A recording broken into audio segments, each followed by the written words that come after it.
Unknown Mortal Orchestra is Ruban Nielson, the driving force behind the genre-defying late-night R&B adventure.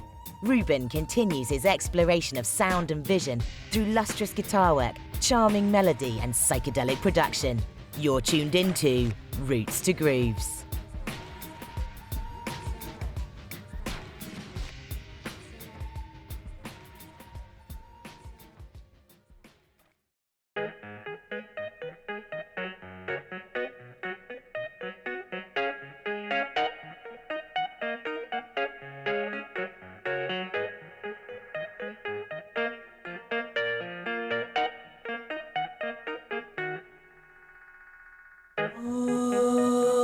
Love checked into my heart and trashed it like a hotel room. Who is your God? Where is she? She wants to bury me in Austin, or never would she go. She don't want to be your man, woman. She wants to be your love. Oh, sweet love. All of the others don't condone us, drag her under. Make your romance be made up. I'll be your vodka dinner, spot and escape to vanilla. She don't want to be your man, woman. She wants to be your love. Faulty love's got me on my knee. We were one, then become three. Mama, what have you done to me? I'm half crazy. Faulty love. It's not that this song's about her. Most songs are about her. Sun shines underneath us. Fearing new kinds of mind control and just blaming each other. She don't want to be your man or a woman. She wants to be your love. Oh, sweet love, checked into my heart and trashed it like a hotel room. Who's your God? Where is she? She wants to bury me in Austin, or never she go. She don't want to be your man or a woman. She wants to be your love. Faulty love's got me on my knee. We were one, then become three. Mama, what have you done to me? I'm half crazy. Faulty love's got me on my knee. We were one, then become three. Mama, what have you done to me? I'm half crazy.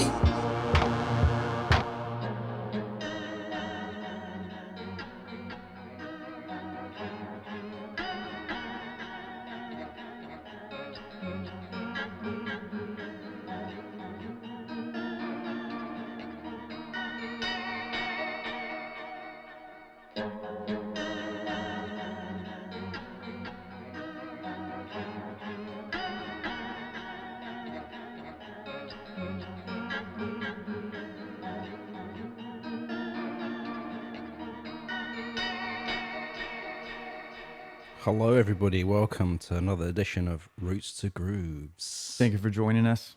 I'm Jesse, I'm Jay. and this is the show where we talk about musical artists, talk about their mindset, their perspective, their accomplishments, their goals, their dreams. Today we're talking about Unknown Mortal Orchestra. Yeah. What do you think, Jay? Really great group.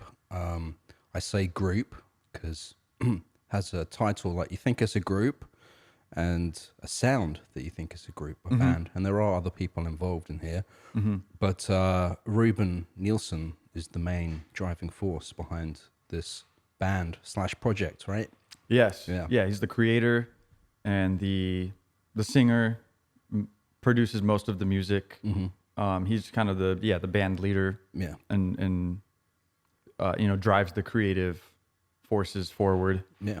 Because he plays guitar, he plays drums, he plays bass, keyboard, synths. Yeah. And then he does lead vocals for everything. Yeah. His brother Cody Nielson is also part of that. Yeah. He's officially part of the band now. But from 2013 to 2018, he was just in the studio as a band member. Right. Studio Playing musician, on different things, player. ideas and that. Yeah. Yeah. And then we got Jacob Portrait, who's on bass, synths, backing vocals. Yeah. But yeah, like you said, Ruban Nielson, he's kind of the guy, he's leader. Yeah. Really cool guy. Yeah. Yeah, we could talk about him in a second, but overall, these guys play psychedelic rock. Yeah. It's mixed with R&B. Yeah. It's groovy. They have some funk elements, soul as well. Yeah. And it's a really cool mishmash of these different genres in a really unique style. Yeah. It's very chill. They gone kind of from a lo-fi sound to a little bit more of a higher production, hi-fi Yeah. sound, and then kind of back towards lo-fi again. Yeah. As we'll see as we go. Yeah. But yeah, kind of a little bit of garagey, some lo-fi stuff, indie, and they're from New Zealand Yeah. originally. Yeah.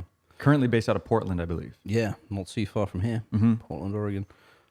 Yeah. I mean, that's the way to say it. Psychedelia, disco, soul, like it's all on the surface sounds kind of all over the place if you name all those genres, Right. but it all comes together really well in how they produce the music and how Ruben puts the music together. Even on one album, it goes from disco to soul to psychedelic rock all in one album, but it's all very still cohesive and glued together in that sort of production style and songwriting style that he has, kind of thing. Yeah, very interesting. Agree. That first, we came in on this song, Multi-Love. Yeah. That's off their third album, Yeah. Multi-Love. Yeah. That came out like a few years ago, and we'll talk about that later, but that's the album that I got introduced to these guys from. Right. I think it came up on my Spotify or something like that. And Was their kind of breakthrough album, I guess, in some ways. I've seen it written about like in that way, kind of thing. So yeah, totally. That's the one I would describe as them kind of coming into themselves as a band. Yeah. And as like a true group, like, yeah, I don't know. Before we get too into it, let's just kind of take a step back and look from a distance. Yeah. Yeah. Shall we talk about Ruben? Old Rube. Oh, Rubes. Down in, our boy Rubes Yeah. in New Zealand. Yeah. Grew up with his family. Yeah. I think he was actually born in Darwin, Australia. it Okay. says. But like really young, they relocated to New Zealand. His dad being from New Zealand, his mum being from Hawaii. And they both have musical backgrounds. They toured in the 70s across America with a lounge singer called John Knowles. I don't know who this person is, John Knowles. But yeah, I think she was a dancer, and his dad is like a musician as well. Well, we can talk about that a little bit later because he has collaborated with his dad on a few things, which is interesting. Okay. But Ruben's always had this sort of connection to America because Hawaii basically being America kind of thing. And he has an uncle that lives in Portland, and it was on a trip that he took to go to visit his uncle where he decided that he wanted to relocate to Portland, Oregon kind of thing. But there's a whole other, there's some more stuff about his childhood, like before that happened kind of thing, I think. Yeah, let's take it all the way back. Yeah. What do you know about his little childhood? Like when he was really little? I knew that he wasn't, like, even though his parents were into music, he wasn't playing music himself.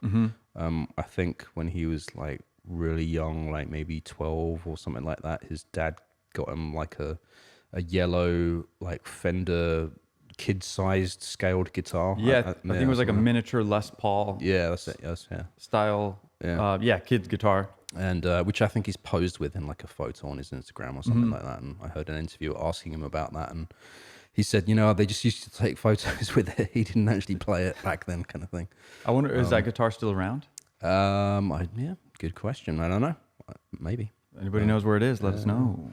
But so he was actually, as a kid, really into drawing and comic books. He said, Right, that's where he's kind of his passion. Yeah. His passion lied at that time. Yeah, he was into like a lot of like early Spiderman comics. There was like one guy, the guy that created Spawn. I don't know the name of that illustrator, comic book creator kind of thing, but he was one of his like idols growing up, and yeah, he thought he would do that, like something artistic related. And he said his dad actually like pushed him to wanting to be a painter, and he like would do things like at one point when he was a kid, he bought him a book about Andy Warhol,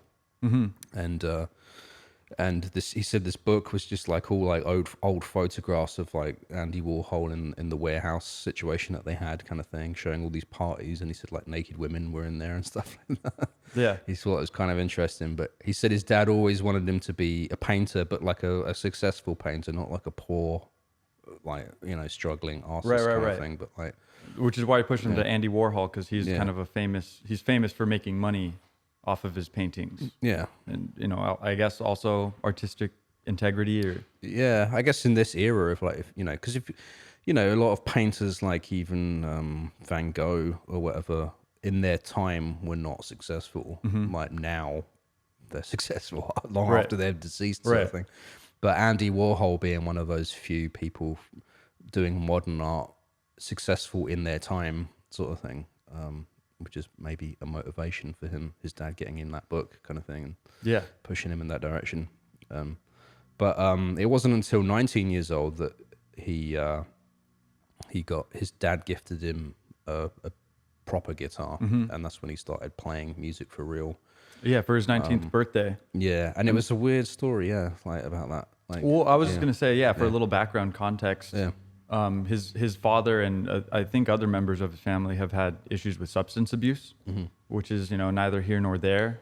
Not trying to be judgmental or anything, but that's just some adversity that he's going through as a kid growing up. Yeah. And that was one of the things that was kind of affecting him. And I think his dad went through a time of trying to make up for like maybe ways he wasn't proud of acting or something. So that was he was like doing things for his friends and family to, I don't know, some kind of reparations. Yeah, because Ruben said, like, growing up, I think his parents separated pretty early on when he was a kid. And so he'd spend time, with his mum's house, and his dad, who lived in various flats, he said, and, like, he'd always be making music with his friends, but they'd be getting drunk all the time, and he had a heroin problem as well and stuff like that. And he said his dad went in and out of rehab 3 times, and it was on the 3rd time that finally worked for him, the rehab situation. And he said part of the steps to rehabilitating yourself is to make amends with the people that you maybe wronged in your life and stuff like that. And he said one of the things that his dad did to make amends was to gift him the guitar on his 19th birthday. But prior to that, at that time when he was 19, Ruben, he was studying art, I think. He got into like a pretty prestigious place in New Zealand, right? The University of Auckland. Yeah. And I don't know what the difference was. I saw it also posted as ELAM, School of Fine Arts. Right. Yeah. And ELAM must stand for something. Yeah.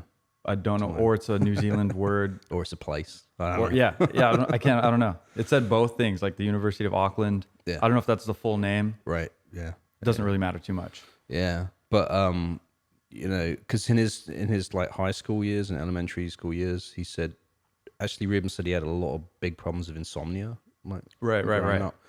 So he'd be like awake all night and then asleep at school, and then therefore not really doing very well at school. And when it came time for him to go to college and pursue his art, which is something his dad encouraged, I think his dad went around and he got like letters of recommendation from a lot of the teachers that were like sympathetic to the situation, and basically helped his son get into the university to study, kind of thing. So okay, cool. And that's what he was doing when he was 19. He said he was, he'd left home already. He was studying. He had an apartment, and got his guitar and then started basically, he said, imitating, playing along to like a lot of records that he liked and stuff like that. And Yeah, 100%. I guess one thing a little more context for while he's at school, and this kind of flowed with him in different interviews that I saw of different parts of his life when he's talking about different parts of his life, and like he'd be at school and he'd be doing these art projects, and it would begin to feel like a job because it kind of is. Yeah.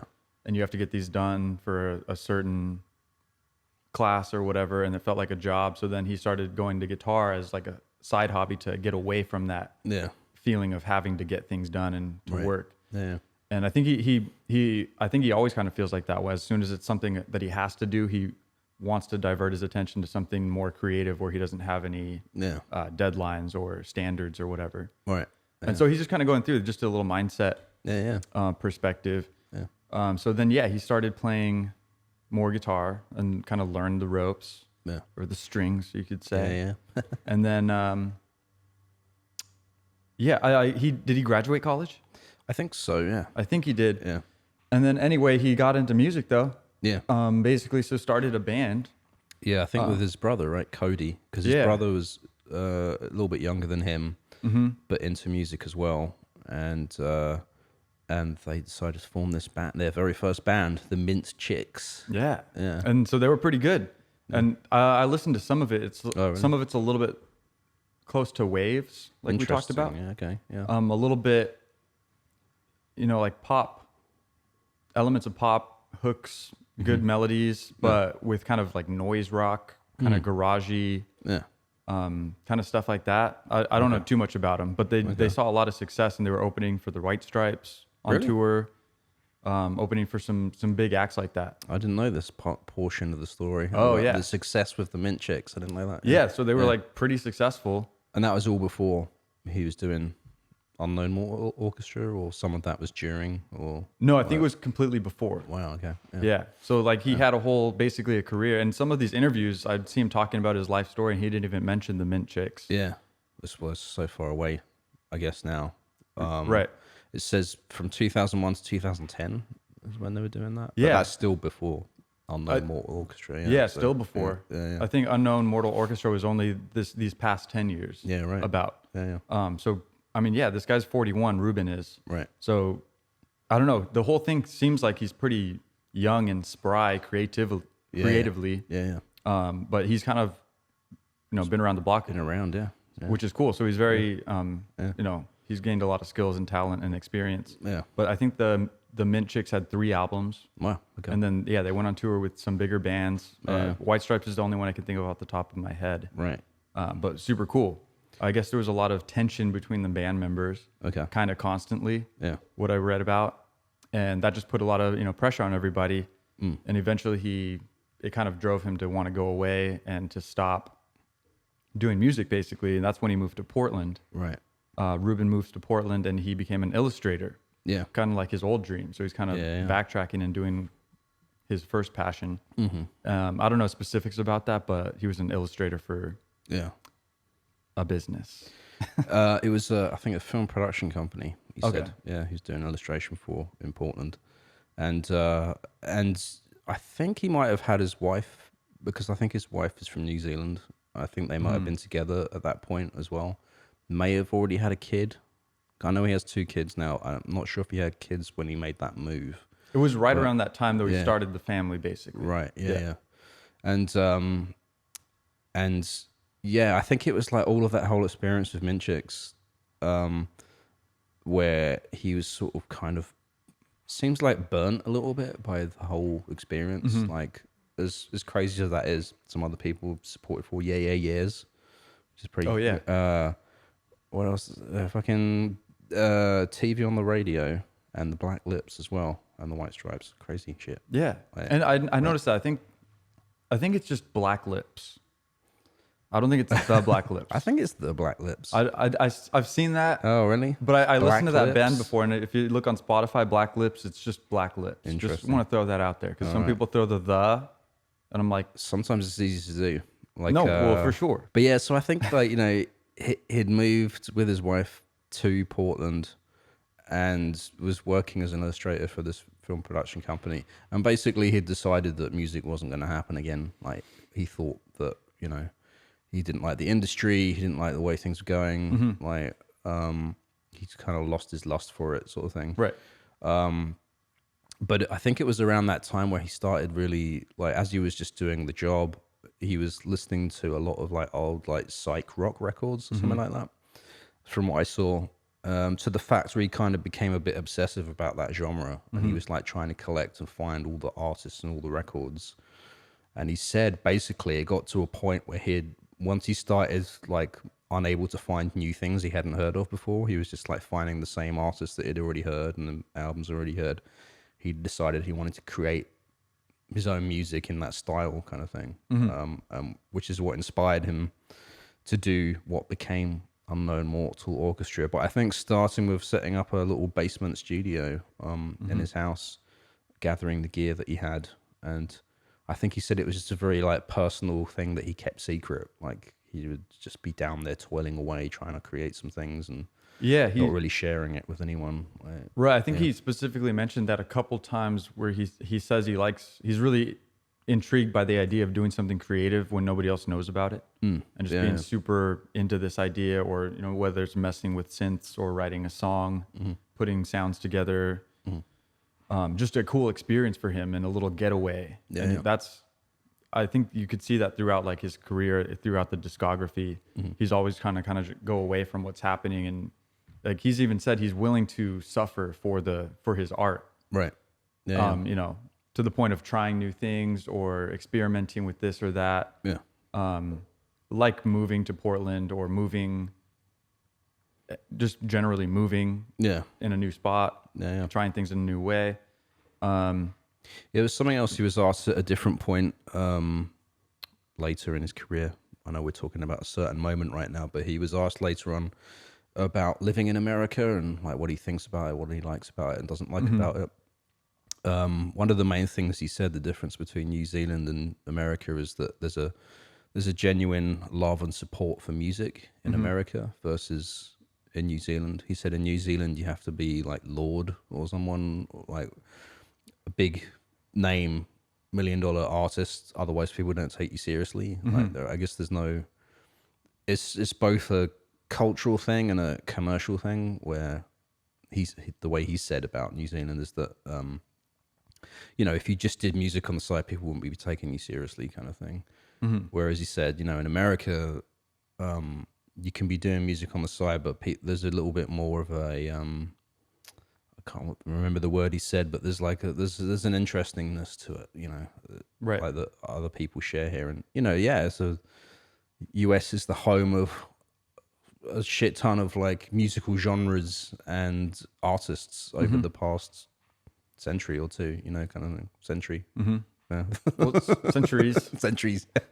Only a couple though. America's still pretty new. But I mean, like jazz and blues, you know. Yeah. And I've always said this as well myself. Like, I think when I was a musician in England, trying to grow up playing out there, despite London and UK having a big heritage for music, I found the idea of being a touring musician out in America is more normal and accessible than it is in the UK for some reason. Like, I think just culturally and money wise, like out there, like, whereas here, I think like I've always looked at America as like, you can be an unknown artist and hit the road and go to all these big cities. And I mean, there's so many big cities to play in America, and also smaller places along the way, kind of thing, to do that sort of thing. Yeah.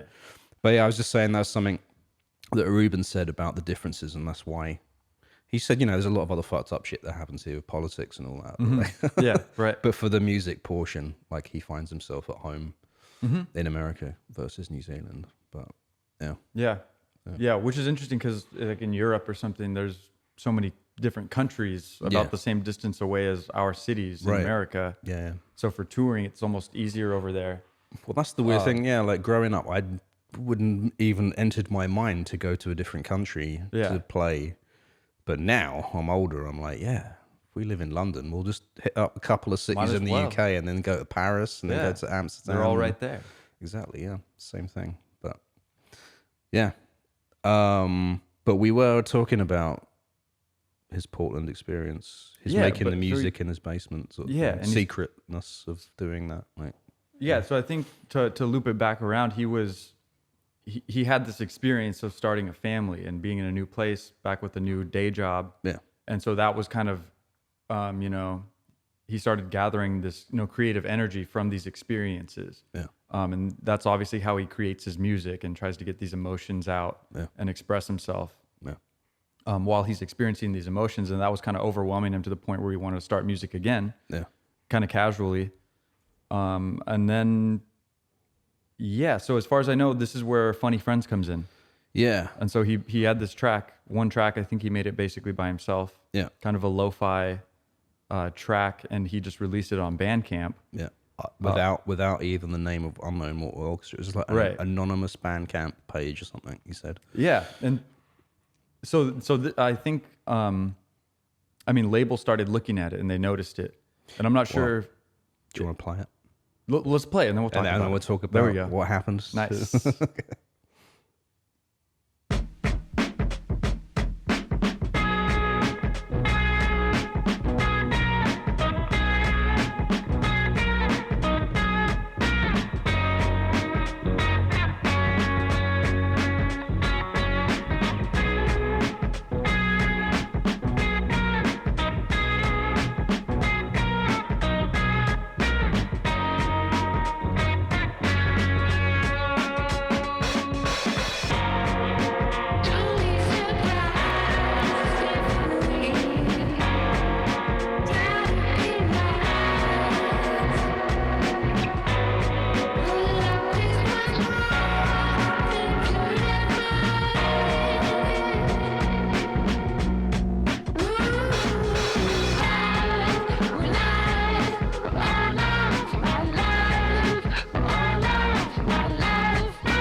Another long super long fade out. Yeah, love those. I got chastised for that back in the day by some producer that heard a track where I did like a really long fade out on this track.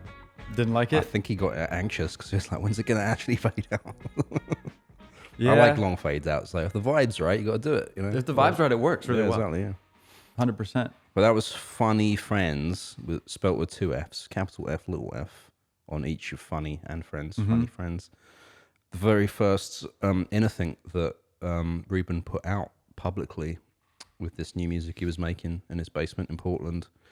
And he said like he put it out anonymously without any name attached to it, just this random Bandcamp page. Yeah, why would he do that?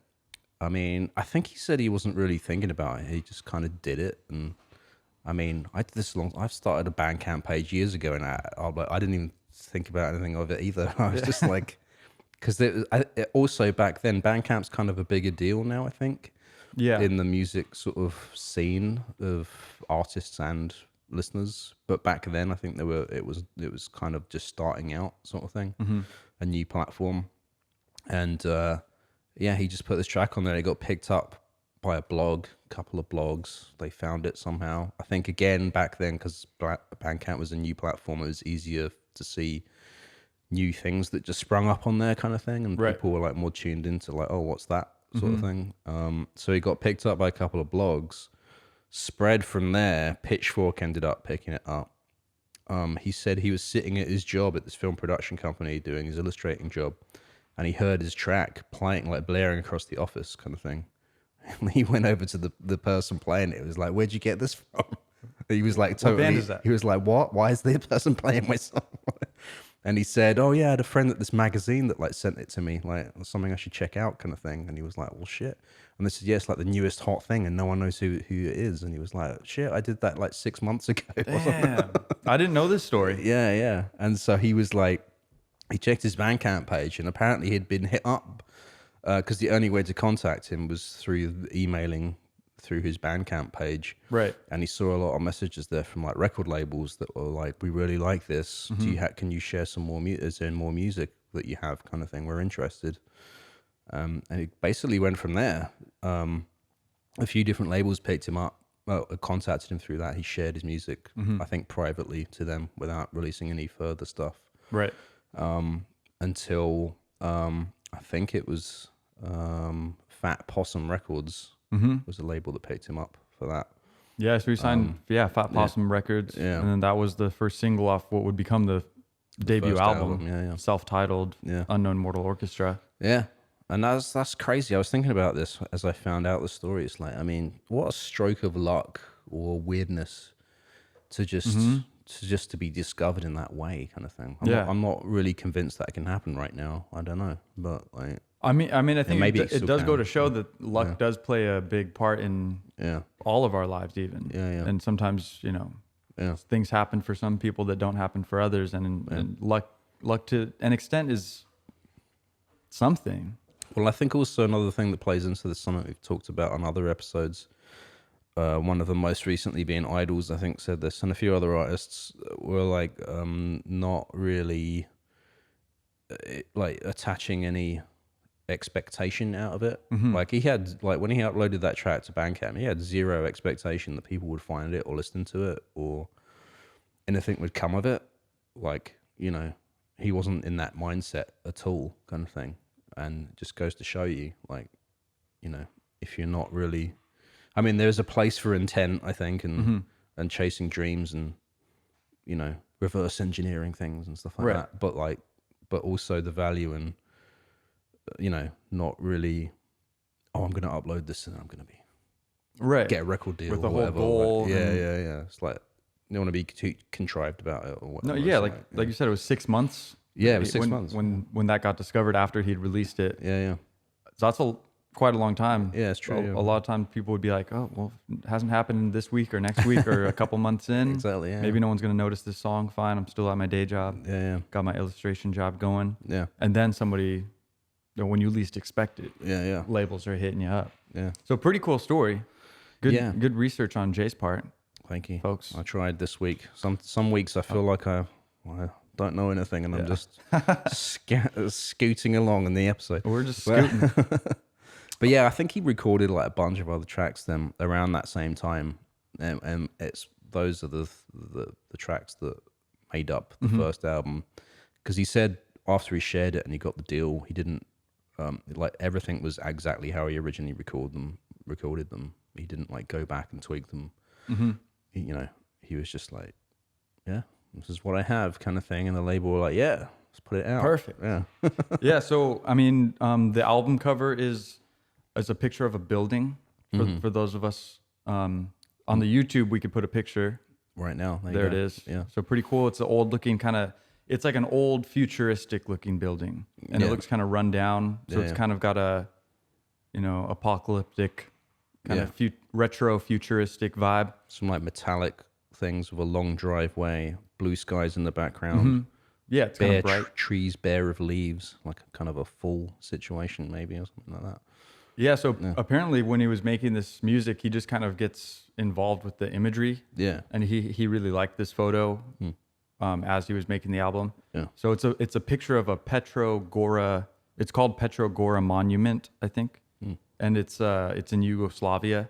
Okay. And it's built to commemorate World War II I don't know, sites or land. Okay. Yeah. Something like that. Some kind of a memorial, though. Right. So it's a real place. Yeah. Okay. Yeah. So it's a real photo of a real building that has some history built into it. So it's something cool to look into if you're interested. Yeah.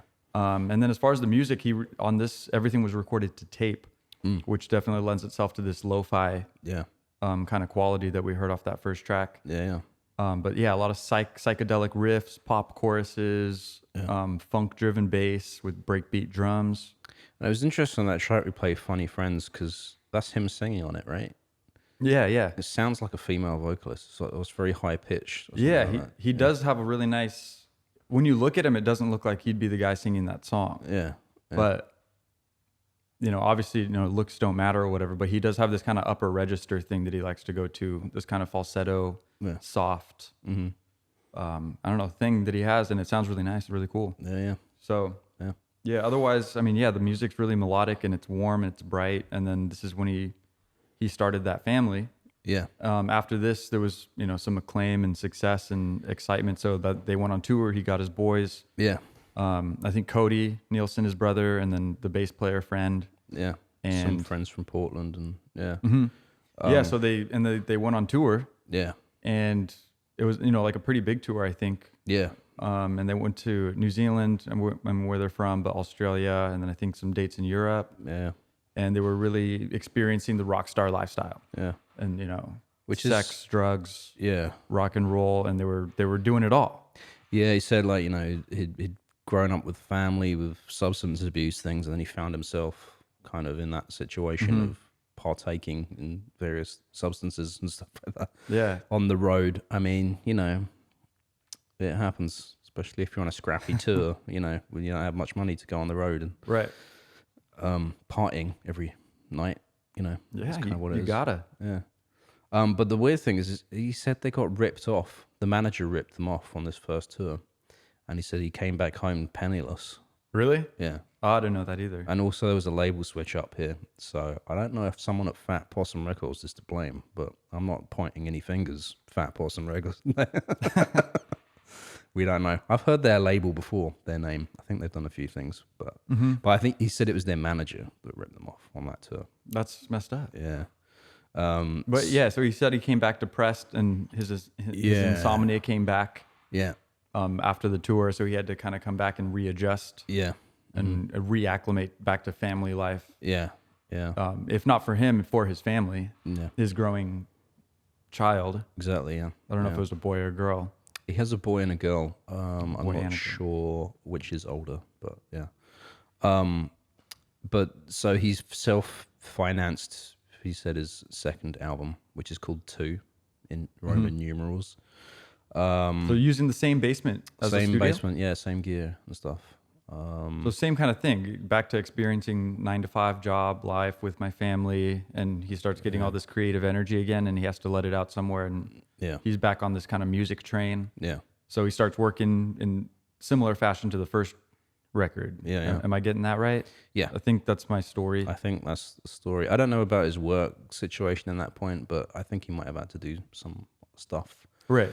that wasn't music related in order to keep things going during this time. In 2013, talking about. Yeah. Yeah, so 2 came out in 2013. Yeah. If we didn't say before, the first album was 2011. Yeah. So a couple of years in between.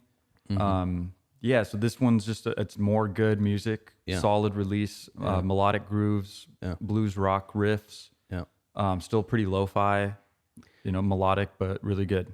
And then signed and released to Jaguar. Yeah, Jaguar. Jaguar record Jaguar. label. Or is it Jaggy? No, it's Jaguar. Called Jaggy. Jaggy. The second J looks like an I. The Jai. Jaggy Agawa. Jaggy Agua. Yeah. Well, however you like to say it, folks. And then they put this out. Label pushed it. This was a great album. And then they went on a fucking world tour again. Yeah. So just for another doubling couple down. of years. Yeah. And this time not getting ripped off by the manager. So that's good. Yeah, they figure out the business side a little bit better. Yeah. So they're gaining momentum and stuff, and it's really good. This album cover, it features like a kind of a washed out picture. It looks like an old picture of some like hippie looking woman. I guess that is Janet Farrar. Okay. Don't know her before this research, but she was some kind of high priestess of a witch's coven in Ireland. Okay. And he really liked this picture, same as the first album. He liked that image, and during this creation of the album too, he had this as a phone wallpaper. Okay. And so he liked it, and it was kind of this vision of feminine power. Yeah. And he really liked it, so that's just the album cover. Yeah. Hopefully Jay will put a picture up on the YouTube. It's been up this whole time. Yeah, it was already up. Sorry for the audio listeners, we'll cut this out. Yeah. But good stuff. I think we got that story down. Yeah. And then big tour, came home again. And let's play a track off too to give everyone a little bit of a taster. We got one lined up, right? Yeah, a track that you selected. Yeah, so this is one that I was introduced pretty soon after music from Multi-Love. Okay. This is called Swim and Sleep. What's the full title? Like a Shark. All right.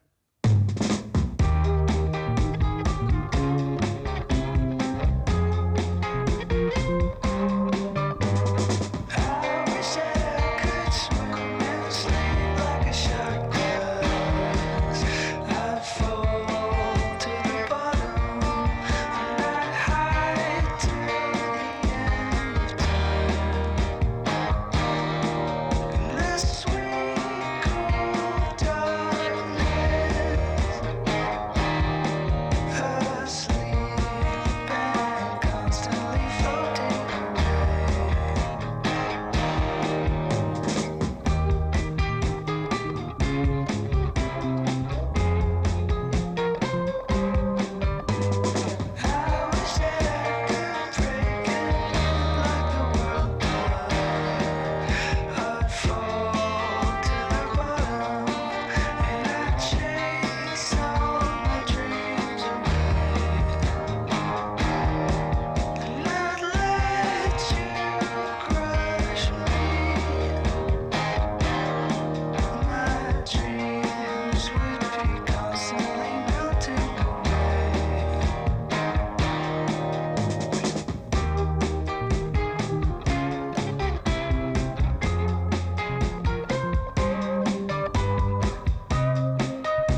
Swim and Sleep Like a Shark from Unknown Mortal Orchestra's second album, 2. Got a really vintage vibe to that one, right? Yeah, 100%. Lo-fi, vintage, groovy, chill. Yeah. Good stuff. Sounds like straight out the 60s or something for me, a little bit. But Yeah, I mean that's, very simple. So it sounds like guitar, bass, and drums. Yeah. I don't know. Very. A lot of his music is minimalistic. Yeah, I would say. Yeah. It doesn't usually overdo it with crazy production or a lot of things going on at the same time. Yeah. And I think that with the lo-fi kind of facade or whatever that it's using is, it makes it really. I don't know. Just the simple stuff can shine.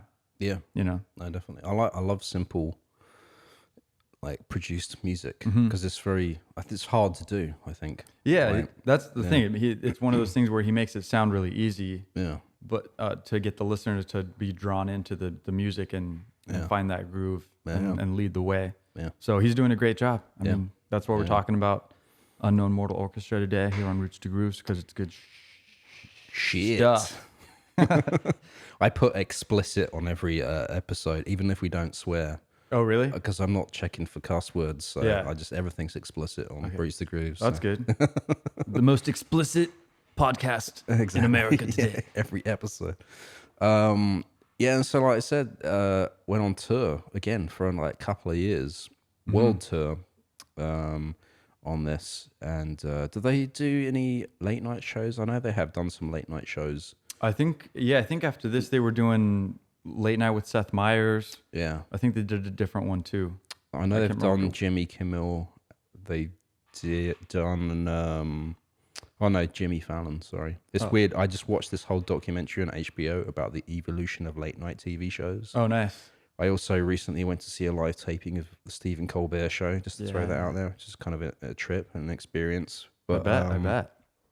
Yeah, this documentary was talking about it all as well. It's very fascinating. One of the fascinating things, that's something I'm going to Google, this is a side note right now. There was this PBS late night TV show back in the 70s called Soul. It was just called Soul. Didn't last for very long, ended up getting cancelled, but looks really hip, really cool. If you can find any clips on YouTube, they interview people like Muhammad Ali, and they had performances from people like Curtis Mayfield on there and stuff like that, and really good, interesting show. Yeah, sounds Soul, right. Yeah. But yeah, I know Mortal Orchestra, they did a few of those late night performances, which, only helps to cement yourself fan base wise or exposure wise, I think. Still to this day, going on any of those shows, I think gets you to a wider audience that might not have heard of you before. Yeah, that'd definitely be on my list of things to do, just for fun. Bucket lists, yeah. For sure. And so I think it was on this tour that he met this anonymous lady who, in the big Pitchfork article that was written about her, about this album, and we'll talk about this, they just called her Laura, just for lack of, because he didn't want to, protect her identity and not say who she is. I watched another YouTube video where she was named May. Okay. But also that was a completely made up name. Because there is no name that we know of. He kept that a secret. So the story I heard is Ruben's on tour.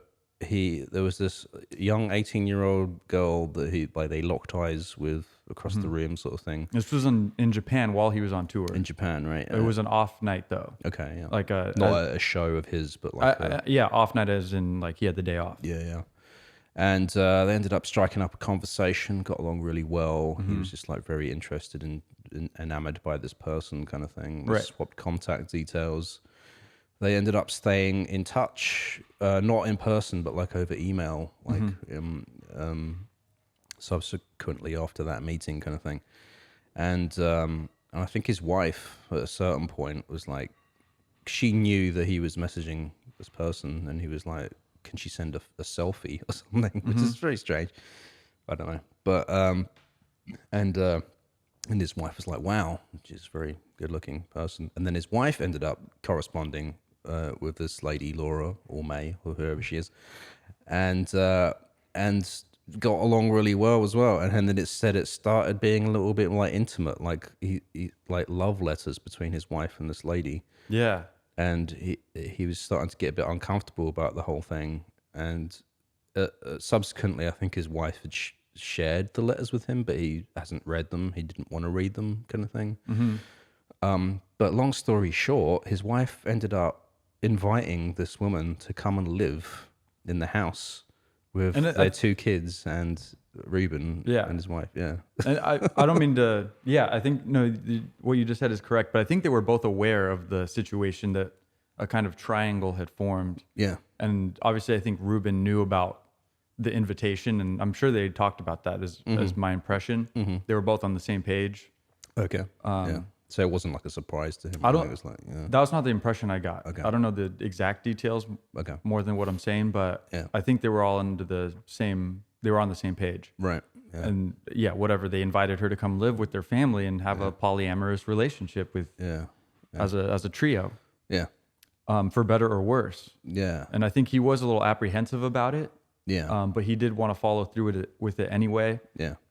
And for one reason, if not for the only reason, being that it was another experience for him to have. Right. And I also got the impression that he wanted to do it. Like for him, maybe it wouldn't work out. Maybe it would be bad for his wife and his relationship with his family, whatever. Yeah. It could go bad. But then it could go bad in a way that's outside of his personal life and just in his music. It would be kind of a good experience for his art. Yeah. If everything went bad in his personal life, he'd have a lot of feelings to write about. Yeah. And I think he knew that. Right. And I think he was like kind of prepared for that. Yeah. One way or another. Yeah. Either way. Well, that's the thing. I mean, that's so basically what we're getting at is the third album is called Multi-Love.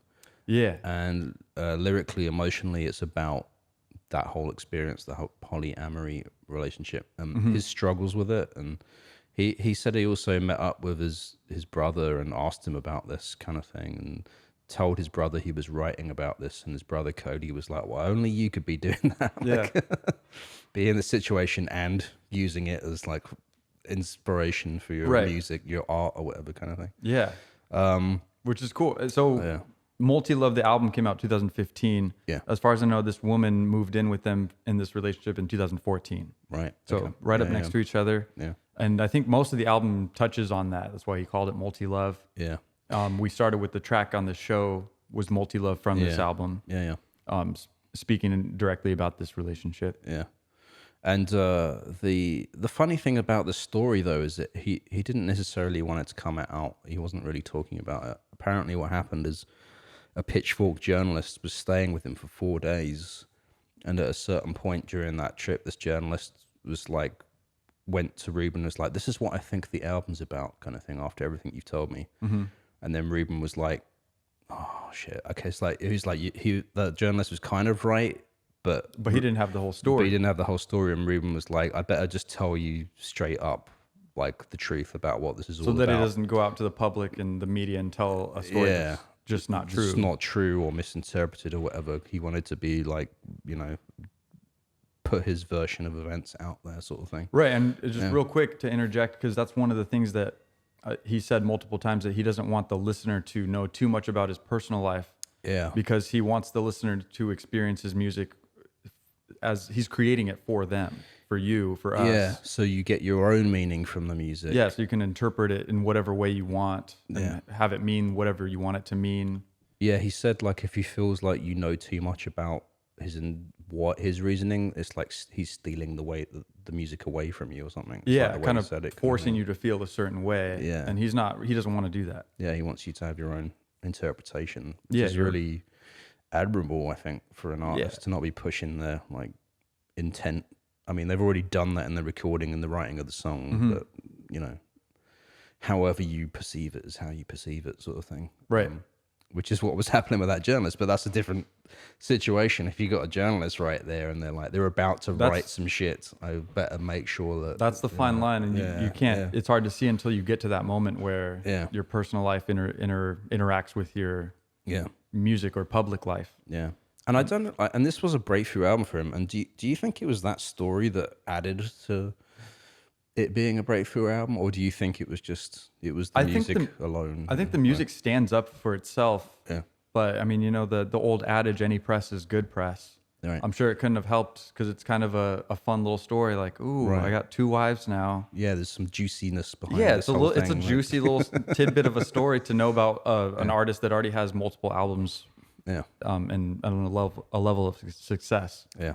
So, And it could be either one. yeah. But I think the music in the album does stand up on its own, Yeah. even because I learned about this without knowing that story. Right. And that's how I got into this band. Yeah. So I think many people could experience it the same way. So we'll play a track, Necessary Evil. And it's funny because I hadn't heard about this group at all when you brought them to me. I think I've heard you talk about them before, but I haven't heard any music. And I was started to watch this YouTube video of just Ruban on the guitar doing an acoustic version of this track, Necessary Evil. And he was like doing it, and then he got to the chorus, and I was like, wait a minute, kind of recognize that. I paused the video, I went to Spotify to like listen to the full song, and I was like, okay, so I've heard this song. You somewhere. do know this one. You recognize this from somewhere? From somewhere. I think it could have been on a Spotify playlist or somewhere. But it's interesting because I think when I first heard this track, I had no idea who was behind it. I thought it was some kind of R&B artist maybe or something like that, because it sounds very R&B, this track or something, I thought. But should we give it a spin? Yeah, let's give it a spin, give everyone some context. Let's listen to it. It's good.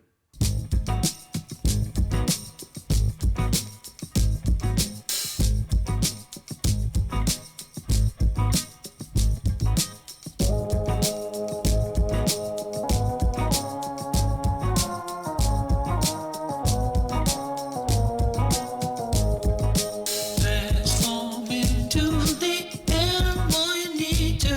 Fly from a distance, we infested with chemicals. You need a new drug that invented by CIA. I wanna be your friend, don't have the self-control. We're in love, but I don't get what you see in me. Loving me could be your fatal flaw. Just hanging in and trying to be your necessary evil. Necessary evil.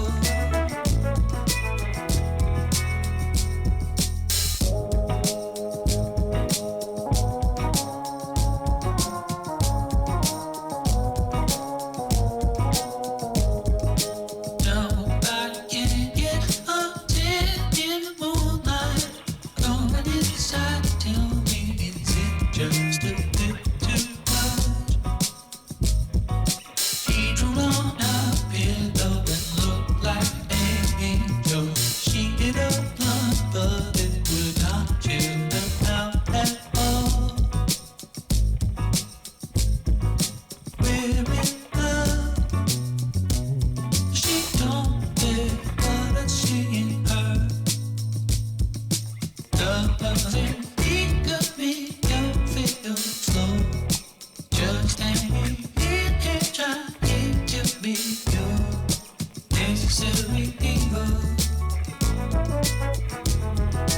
Necessary evil. Loving me could be your fatal flaw. Just hanging in and trying to be your necessary evil. Necessary evil.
you see in me?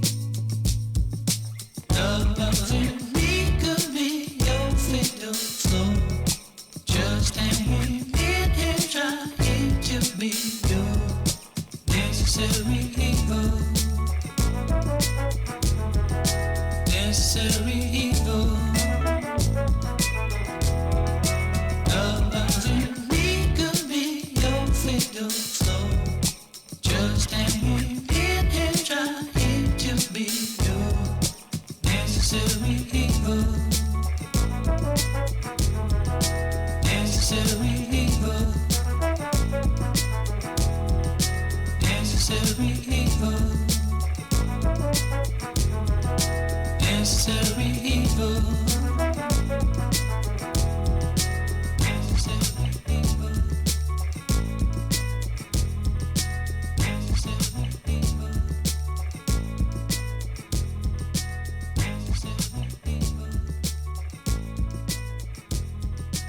Necessary evil.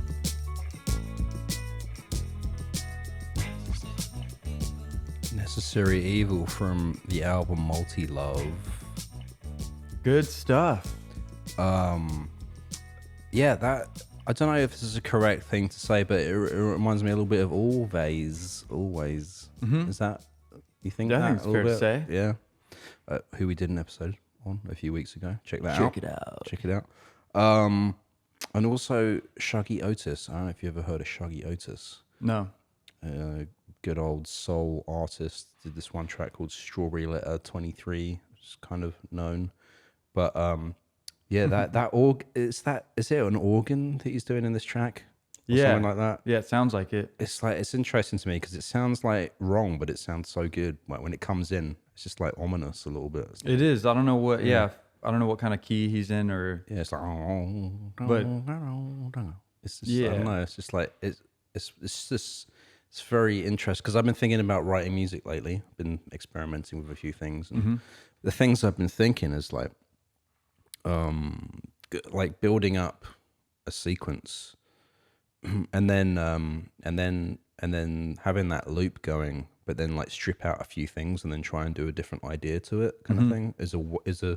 Is my technique or a way of trying to come up with like a part B sort of thing, and I'm listening to that, and that's where my head is going to on like a music composition level sort of thing. It's like, you know, because you could strip out like those vocals and that guitar line and then like see what I can come up with on the keys sort of thing. Oh, it's slightly different, but it still fits kind of thing. yeah, no, 100%. I've even seen artists talk about doing something similar to that, where you play a track that you like that's already released, a different artist, Yeah. and just add a bunch of stuff to it. Just play Right. over the top of it. Yeah. And then once there's just a cacophony of a lot of stuff, don't play that track. Yeah, that's and then interesting. see what else is left That's very interesting. that is completely all by yourself. Hot take, gonna take that Yeah. tip right there. And it seems fun. Like Yeah. you're not copying anybody. Yeah. You know, obviously all this music that we love, we're already being influenced by it.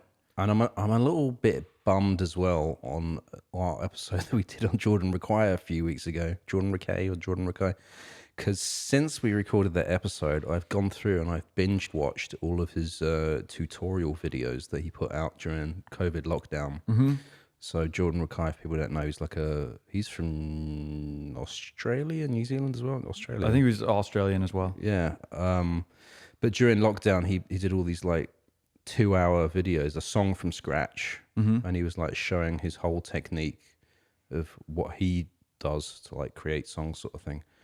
And I've watched like about 16 hours worth of that now in the last week. I just binged watched it. So many great takeaways from that, by the way. And I'm bummed about it because I didn't know about it beforehand and I would have talked about it on that episode. Oh, yeah, right. Because there's a lots of approaches that he takes to like making music that's very interesting. So I mean, it's never too late. Never- I'm yeah. glad we know now. Yeah. Where would you find those videos? they're all on YouTube. Nice.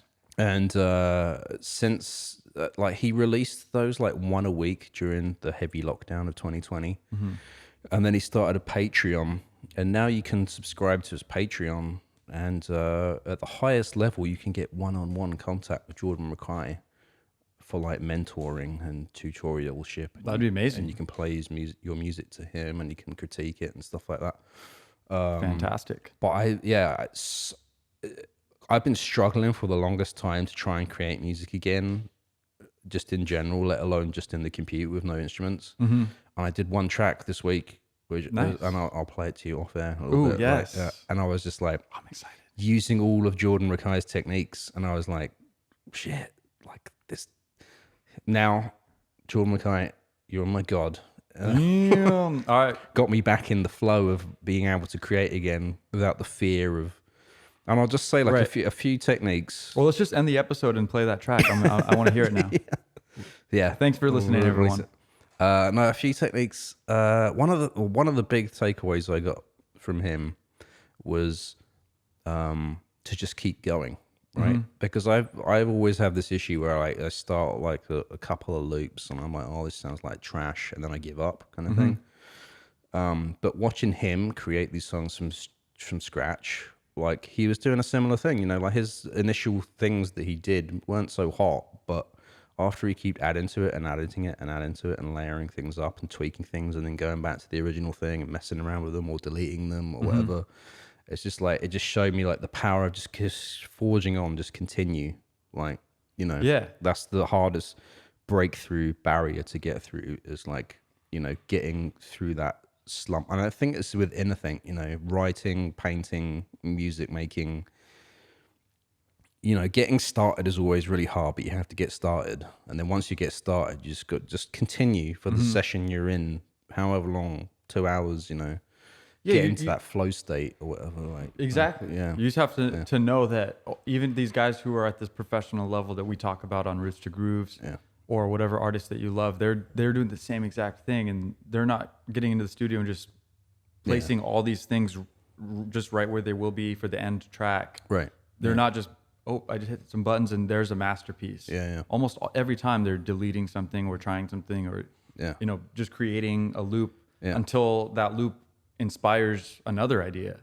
And then you're just working with your own ideas. And building off that. And it's a cycle of being inspired by the stuff you're creating, even if you don't like it at first. Exactly, yeah. Because for me, it's like, even if it's easier for me to adjust something to go towards what I like.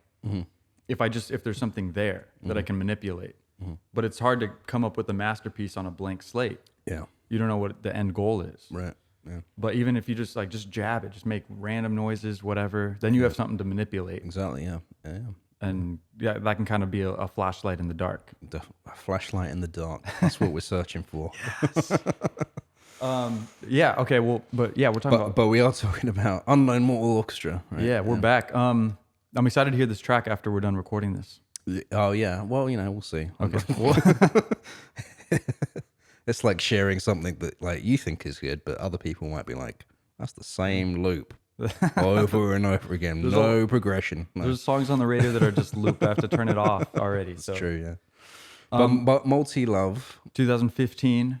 We were talking about the second wife moving in. Yeah, not even a wife, but like a live-in third girlfriend. There was a love triangle that his wife had a relationship with, and he had a relationship with. She took the photograph that became the album cover for this as well. And that's his own studio. That's his studio, yeah, the basement studio with the big pink light, which has been emphasized in post-production, because apparently he needs a pink light to be creative in his studio. It's like a mood vibe choice that he likes to have, kind of thing, when he's down there. That's kind of cool. I like that. Yeah, I like pink. His children seem to think that he makes a living just from going down into the basement and playing guitar all day. Yeah, I mean, kind of.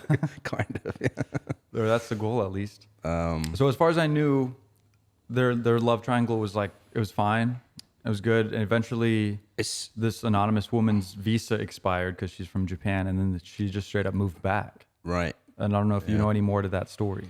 I think she didn't actually. She had to leave America, but she ended up going to South America and working on some project. Because this person is does some stuff with video and photography and stuff like that. Another creative person. So she had some project in the Peruvian jungle or something like that she was working on. And so some of these tracks are on here after she left. Like there's a track number 4, Can't Keep Checking My Phone, is apparently like a nod to, like, you know, trying to stay in contact with her kind of thing. Oh, I see. Nice. But like, I mean, it's a tough thing. I think the way he talks about it, he was always struggling with the concept of this 3-way relationship, just in interviews, but also on the album, and asking different friends for advice. His brother and another friend, he asked for advice about how should I be dealing with this situation? How should I be thinking about it? And I think like also Train of Thought just left the station, and now I'm trying to run after it a little bit. It's still going a little bit slowly. It's a but, speedy train. Yeah. It's one of those bullet trains in Japan. Oh, Jesus Christ. I will catch it. No, I'll get the next bullet train. Let's go. That's all right, though. I was going to say something very interesting, but maybe not. But just say it when it comes back and we'll cut it in. All right. Okay. Yeah. From there, we'll just move on. Oh, okay. You got it? Well, no. If we move on, I will never get it back again. Oh, okay. Well, I'll just sit in silence on our podcast. Do you have anything else to say about this album? About Multi-Love? Yeah. About no, I think we hit it. Oh, I guess, no, see, this is what I was going to say. And I don't know if it's too personal for him, but he did put it out there kind of thing. How the fact that his mother-in-law does not like him now because of all of this. So because of the relationship specifically? Yeah, his wife's parents and mother said that this whole 3-way relationship was something that he shouldn't have allowed to happen kind of thing, because he met her originally and stuff like that. But then you also have, Ruban talking about his struggles with it. Yeah. And we don't have the third perspective of his wife publicly talking about it either, sort of thing. So I guess that's something I wanted to say, even though he's talked a lot about it and it's been put out within his art, it's still his outlook and his perspective. So I'm just saying, we don't really know. It's just but I mean, that's the artistic thing, right? We're just looking at it through his lens, one person's lens. Yeah, what he allows us to see. Yeah. And hopefully we're not getting any of this information wrong, or we're not trying to, certainly. No. We're trying to be as accurate as possible with what we're able to find. Yeah. We might cut this out anyway, so we can move on. Either way. If anybody has any good info, though, let us know. Yeah. As always. But yeah, we can move on from Multi-Love. Yeah. If you got something else, throw it in there, Jay. But otherwise, we go to Sex and Food. Yeah. Because that's good stuff. So 2018. Two interesting things here, because I hadn't heard of Unknown Mortal Orchestra before. I usually just go listen to the most recent thing, recent album. And the album I listened to was IC-01 Hanoi. And I was into it. It was great. And then I researched and I found out that was a follow-up release to Sex and Food, because the IC-01 Hanoi album is basically sort of a collection of jams or a collection of raw material that made up a lot of the songs from Sex and Food. But also there was this big session they did out in Vietnam in a recording studio. And so he just had an abundance of material, it sounds like. It was all Sex and Food and IC-01 Hanoi was all the same sessions, like you said. Yeah. And then this was some stuff that wasn't used. Yeah. And then that's it's all instrumental, I believe, right? Yeah, it is. Yeah. So I didn't even know they had vocalists or vocals when I first heard this album. That's crazy. But it's a great album. It's jazzy, it's funky, it's psyche, it's R&B-ish, but it's just wonderful all around. And then I went and listened to Sex and Food, and it was completely different. It is kind of completely different, and it feels it's presented differently with the vocals. Well, Sex and Food is more songs, more structured. Yeah, and Hanoi tunes. is more free. Yeah, it's free form. Freeform. Yeah. A lot of it was probably just jamming, getting ideas down, and they're at this point, seasoned professional musicians, so it turned out really good. I don't know how much post production or overdubbing, they did on it. Certainly they did a little bit of work to fine tune it. Yeah. So it's not just a live garage jam session. But Sex and Food is very good. It's they started this project by Ruban had a guy named Neil Krug or Krug. And he's a photographer, and he had him create the album art before the music was even created. Interesting. Which is kind of a cool backwards way. And obviously Ruban likes to be inspired by photographs. Yeah. It's kind of a consistent theme with all his album work. Another album tool, art. especially he can come from a visual artist background as well. Yeah, 100%. Yeah. So that totally makes sense. Yeah. And it's I don't know, it's like a lady in a spacesuit with her hands over her body. It's like a cross between a spacesuit and a fencing uniform. If you've ever done fencing with the mesh headpiece like the face that they guard. have. Yeah, the face guard. It does, yeah. Either that or it's like a fencing spacesuit, scuba diver in latex. Yeah. So I don't know, cool image. Yeah. And then the music's good too. It's soulful. It's got funk. It's soft and relaxed. I think this one's a little bit more lo-fi, kind of more back towards their first two albums. And then a lot of the lyrics are really deeply political, with like he's taking shots at Nazis or the president, materialism and greed and big pharma, etc. The list goes on. Right. But overall, good stuff. Yeah. We can play a track off this one to get an idea real quick before we talk anymore. Yeah, I really like this track, Honeybee. I think we both agreed on this being a really good. Yep, it was unanimous. Unanimous.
I really like that track. I really love it when this group hits that R&B disco realm of their sonic world. Just like chill disco. Because they do a lot of other things, and all of it is good. But when they go into that stuff, then there's a few tracks across all of these albums where they go into that realm.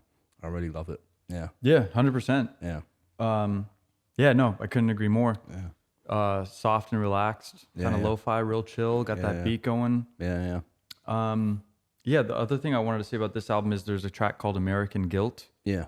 And this one's, I think a lot of people question why this song was even on the album.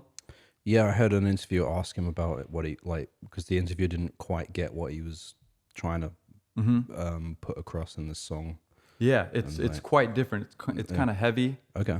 Can we play a little snapshot of it? Like just 10 seconds or something? Just 10 seconds? Or, hey, up to you. Up to you on the board. Here we go.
That was more than 10 seconds, but we need to get through the first chorus. That's fair. So it's pretty good. I don't think it represents really any of the... I don't think it really represents the music of the band or the band itself. Really, yeah. It's kind of got that 70s rock vibe, but it also reminds me of like T-Rex, who were from that era, but also Wolf Mother. Mm-hmm. Yeah. Like that kind of thick, saturated... Yeah, no, I think rock. I think I saw somebody, I can't remember where I read it or something. Somebody was describing it like it was like Jack White having like a wet dream and about writing a song. Yeah, and that's what it kind of sounds like. And I would say Jack White as well, because not so like more because Jack White's done two really good projects that remind me of this: Dead Weather and Raconteurs, but not so much like White Stripe or his solo stuff. Yeah, he's he's great though. Yeah, oh yeah, for sure. We just want to play that track to show everybody that they do reach and they do stuff that's not straight up mellow, chill. Yeah. But that's the thing though, it's like on that same album you got that what we just played and then that track, but I think they mesh together somehow. Like maybe it's just the production quality or whatever, but like because they both have the kind of lo-fi like filter for lack of a better term. Yeah. And I don't know, it doesn't sound too far off to me, but it does sound a little off. But I like I mean, it does appear like in the middle of the album. Right. So I like, sometimes if you're listening to an album, it's cool to have a track that's kind of a separating factor. Yeah. For the last part of the side A, quote unquote, or the first part of side B. So I don't know what they were trying to do, but it's kind of cool. I think he was talking about an approach to writing music, and I think it was this album, which is kind of surprising to hear, but he basically said that he wanted to write songs on the guitar first before producing them. And like he said he spent a year writing the songs just on the guitar first. He was talking about this album, right? Yeah. I believe so. And he kind of wanted to have them basically completely done as far as structure. Yeah. And the songs were written. Yeah. And then go into the studio. Yeah. I think he was mentioning that, like, in today's kind of musical industry, whatever you want to call it, a lot of people are kind of writing and, creating and producing all at the same time. Yeah. Because you can now. It's easier. Yeah. A lot of people have their home studio, so you can write and record at the same time rather than get a bunch of writing done and then go to an expensive studio where you have 48 hours to get it all done. And a lot of artists we've talked about throughout our episodes here have done that approach as well. Yeah. And I think it's like the way he described it is like, it's kind of like the old school, because that's how people used to do things, I mean, back in the day, they used to just write songs. They sometimes didn't even know if they were going to be able to record them. They'd just write the songs, perform them live, and then that was it, sort of thing. Right. There's sort of different approach instead of, because I think he said, you can get sort of stuck in the computer if you're doing it, writing and recording at the same time, sort of thing. Whereas if you have it sort of the structure planned out beforehand, it's a different vibe. I think both ways are great. And I think at this point, I think they're both creative tools or approaches to writing music. Right. Yeah. If you're stuck in one way or the other, try the other way, kind of thing. Yeah. 100%. Yeah. Another, testament to the duality of these guys. They want to try things from different sides. Yeah. And he did get out of his basement studio for this one. It wasn't all recorded in Vietnam, but they went and did a session at a studio out there. He said they were all staying in an apartment, and then they'd have to walk across like these fields to like get to the studio to go record, kind of thing. Right. And he said it was exactly as he imagined. And one of his reasons for going to Vietnam as well, he said, because a lot of the music that inspired him that he was listening to was kind of written in the time of the Vietnam War era, So a lot of those, like, if you think about Jimi Hendrix in that time and a lot of that music that was coming out then, it was very much touching upon those issues, or it was from that era, sort of thing. And he just felt that he wanted a different, input, a different inspiration input, I think, by going somewhere different, kind of thing. Right.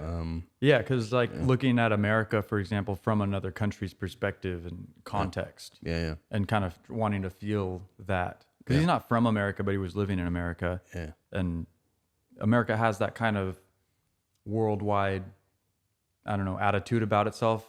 The ego of America, if you will. Yeah. And, I don't know. I've never really been out of the country too much for extended periods of time to understand that context from elsewhere. No, but it's I think there. he just wanted to kind of see that and kind of perceive from another direction. Yeah, I think he also said stuff about like, there's no advertising, there's no billboards and out there, kind of thing. That was one of the things he said, about America, is that as much as he loves it as a home of music and a home for music for him, there is a lot of other stuff going on there. Yeah, and like he said, if he's someone in a position that can have the ability, and that's the radiator. Don't mind the knocking. Background. Yeah, it's tripping me out, but let's ignore it. If he can have the ability to leave the country for a different perspective, then he should take it, kind of thing. And he prizes his ability to do that. Yeah, having the opportunity and taking the opportunity while he has it.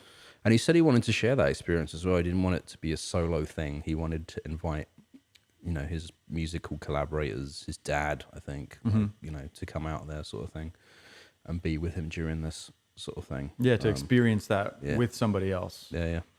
And do you think we can slit in a song from the Hanoi album right now, and then we can? Yeah, no, 100%. Yeah. Just a touch. One thing, I didn't say too early on in the podcast, but Jimi Hendrix is a pretty big influence on him, like you said. And then another influence, I think, was Frank Zappa. Yeah. Just for a little fun fact at the end here. Yeah. And then this Hanoi album, because they did some of the recording in Hanoi. Yeah. Which is in Vietnam or where? It's in Vietnam, yeah. So and then I think they were recording all this music in a couple different studios, perhaps. Yeah. That's the thing. I'm not sure if all of Sex and Food was done there, but there was a big hefty session, and this session yielded a lot of material, and they were collaborating with musicians out there as well, who appear more evidently or whatever on the Hanoi album. Yeah, 100%. Yeah. But yeah, awesome. So Sex and Food, and then Hanoi also came out in 2018. Yeah. We'll get a little, let's play a ditty off of it. This is a J-pick.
Yeah, that was Hanoi 4 from IC01 Hanoi from Unknown Mortal Orchestra. Yeah. But just the abundance of extra material that was recorded whilst they were doing Sex and Food. And yeah, that whole album is just, I mean, I picked that one randomly. Well, not like kind of ish randomly. Like I listened to the whole thing this afternoon. I was really into it. Just as a whole vibe. Like put it on another vinyl pick for me. There we go. That'd be great. Yeah. I would like to get Sex and Food on vinyl as well, actually. But yeah, and this every track is Hanoi 1, 2, 3, all the way through 7. Cody, his brother Nielson on drums. His dad Chris Nielson as well also is playing some sax and flugelhorn and keyboards on it. Nice. And who I forgot to say, his dad Chris Nielson also played some horns on the Multi Love album as well. So okay. yeah, His dad? Yeah, his dad was like, because just to backtrack for a second, the Mozzie Love story and the three-way relationship thing, he said his dad was unfazed by that situation, and he came to visit, and he was like, yeah, it was all cool. Rock on. And ended up playing some horns on the album. So Well, good for him. That's cool. Yeah. So I like how his dad had a good storyline throughout. Like a B plot in this story of unknown. It's because, like, you know, and maybe in some times in other people's lives, that person could be not an enemy, but like a very harsh figure in your life. But he's sober now, and he seems to be sticking with that and able to stay close. And it seems like a family affair, you know. If Rubens has his brother and his dad playing on his records and stuff like that, yeah, it's like, that's pretty cool. You know? No, that is kind of full and the circle. fact that he's a family man, and Ruben himself is, you know, despite these what some might see as controversial stories, is a family seems to be a big factor in this throughout. Yeah. 100%. So I mean, a great story from the music, a great story about Ruben. Yeah. Ruban Nielson, and his dad as well. Yeah. So kind of cool stories, cool storylines, interesting plot twists. Yes. A lot of good music. So a lot of great music. Yeah, I think this has been a really fun discussion. This was a cool band to check out. No, it was definitely, yeah. And also to say that Ruben has also been hit up to collaborate with a few different people, and he's collaborated with Frank Ocean and Chaz Bundwick of Tory Noir fame. Okay, that would be something I would love to hear. So that's another thing to go on our map tree of connected musicians. Although we don't think everything's, and also they went on to a certain point, unknown Mortal Orchestra in their early days. Went on to a Grizzly Bear as well. Okay, so, there we go. Who we did an episode with way back. These guys are right in our Roots to Grooves wheelhouse then. I think so, yeah. And yeah, like you say, I'd love to hear the collaborations. I don't know. I have to dig out what he actually worked on with Tori Amar and all that. If this guy's going to keep putting out music without a name attached to it, it's probably already out there. It's probably done. Yeah. And he's just waiting until some record label finds him again. Exactly, yeah. And starts a new chapter. But Jaguar is seemed to be sticking with him and have been the label to put out everything so far. Right, all these albums have been on the Jaguar since the second album, 2013. Yeah. Well, dope. I mean, they're winning. Yes, it's great, man. Thank you for introducing me to them. I really love them. It's my pleasure. I think he's a dope producer, musician. These albums are all really good. Yeah. I really want to go back and just vibe to them. Take some inspiration from it. I'm kind of inspired by this type of melting pot of genres to create something new type sound. Yeah, and utilizing minimalism. To I don't know. It's a lot going on with these different genre mashups, but then minimalistic approach. Yeah. And it really helps it all blend together and become one united groove. Yeah. So definitely cool stuff. Real good. I mean, that's all I got on Unknown Mortal Orchestra. And now they're known, hopefully, to you. Known at home, Mortal Orchestra. The known Mortal Orchestra. And if you liked this episode, buy my book. No, I don't have a book out yet, but we should do a Roots to Grooves book at some point. We will. I think, yeah. Coffee table book. Yeah, photographs, interviews, insights, tidbits. I don't know who it's for. Maybe this podcast is for musicians. We were talking about this earlier. Who was our demographic? Who are we talking to? Who are we listening to, and who are listening to us? Well, I mean, that's a great opportunity. Let us know who you are. Yeah. And if you have any more tidbits or information, any corrections that we got wrong, you just want to say what's up, hit us up at the email. rootstogrooves@signalradio.com, SIGNL radio.com. You can always drop a lovely YouTube comment as well, which a few folks have been doing, which is very good. It's always it'd be nice to hear some info from our listeners and viewers out there. Yep.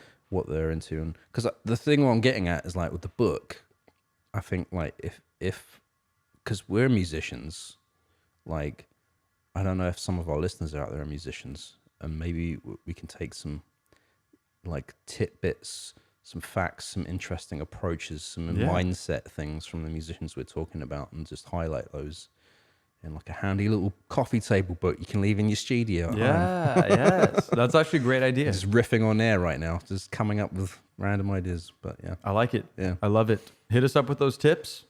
I'm looking forward to hearing it. Forward to hearing from you. But thank you for listening. We appreciate you. Also looking forward to more unknown Mortal Orchestra releases. We're going to play out with a brand new track they released last year, 2021. Because little do you know, Jesse, we're in 2022 already with this episode. I'm in the future. We've actually been in the future the last few episodes, but I just realized we're like in March now. Jeez. Yeah. We're getting far out here. I like it. Hopefully it's March. I don't know. But join us in the future. A prophetic last song to play, because this is the song that came out right now. It's called That Life. There it is. So when you all listen to this in this life, this will be that life. Yes. And when we left the last studio, do you remember the name of that song? It was like Exit or something. Yeah, like that. It was like Exit Song or something like that. Yeah. Exit Theme. I don't know what it was. Yeah, it was something like that. But Still Corners, right? Yeah. You remember that? Yeah. We'll have to go back on that episode. But anyway, yeah. Without further ado, we'll play out with That Life 2021 Unknown Mortal Orchestra. Check them out. We love you. Peace. Love you too. Peace.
Someone running the mountain.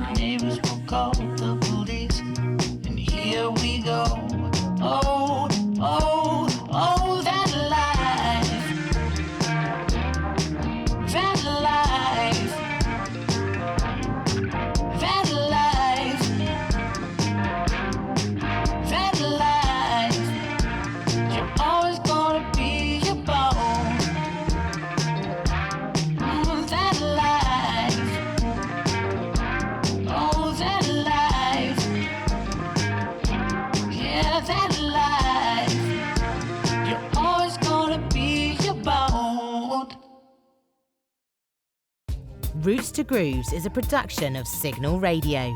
For more music and independent culture, visit signalradio.com. That's signl radio.com.